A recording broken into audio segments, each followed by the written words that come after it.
Why water something that you don't like mowing when you can have a nice, beautiful, naturally growing yard with native plants? For Tom Thompson, gardening has become second nature, but he says he's tired of watering and mowing his front yard, wanting to opt in for a different approach to lawn care. So I opted to go another direction, and that's to plant native grasses and pollinating flowers that are native to the region here. Tom explained that a friend of his connected him with Phoenix Conservancy, a nonprofit organization based in Pullman, led by Chris Duke. We work on endangered ecosystems with the mission to restore endangered ecosystems for the communities that depend on them and the conservation of biodiversity. Chris and his team are fighting to save the historic Palouse Prairie from the critical state it is in.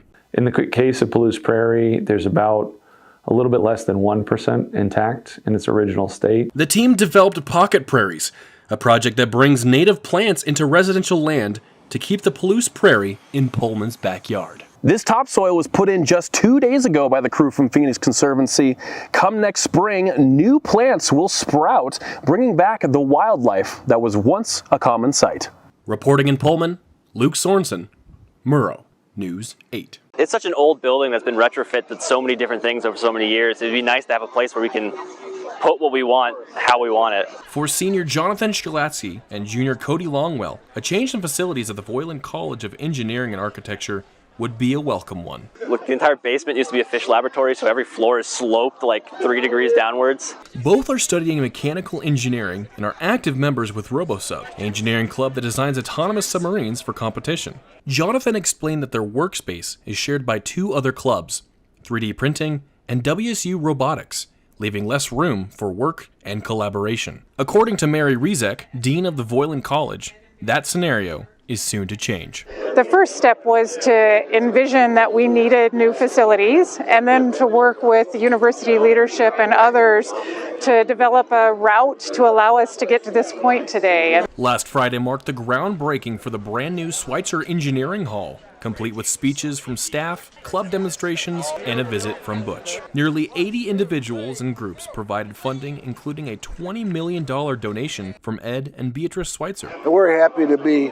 a little part of the first step on that journey. A project like this makes for even better teaching environments, more hands-on opportunities where young people from all walks of life can learn how to work with their brains and with their hands. The hall is just one of a few phases in the effort to modernize the Voiland College. While the building is still in the design process, construction is expected to begin spring 2024. While Jonathan and Cody won't have the opportunity to experience the facility when it opens fall 2026, they remain optimistic for what it will bring to RoboSub. I just can't wait to see the new facilities they have and what opportunities it can bring.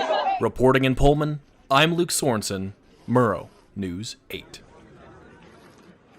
We have about 75, 80 craft workers on site. We've got everything going on from planting trees, asphalt, curbs, sidewalks, roofers, mechanical, plumbing, framers, concrete guys. I mean, every trade on the project is here.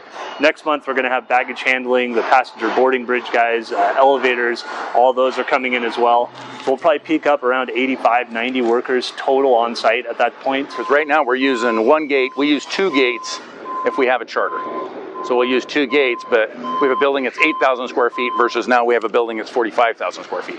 While there is a lot of work left to be done until the Pullman-Moscow Regional Airport opens next May for the public, many students on the Washington State University campus are excited for the new amenities and services that this airport terminal will offer.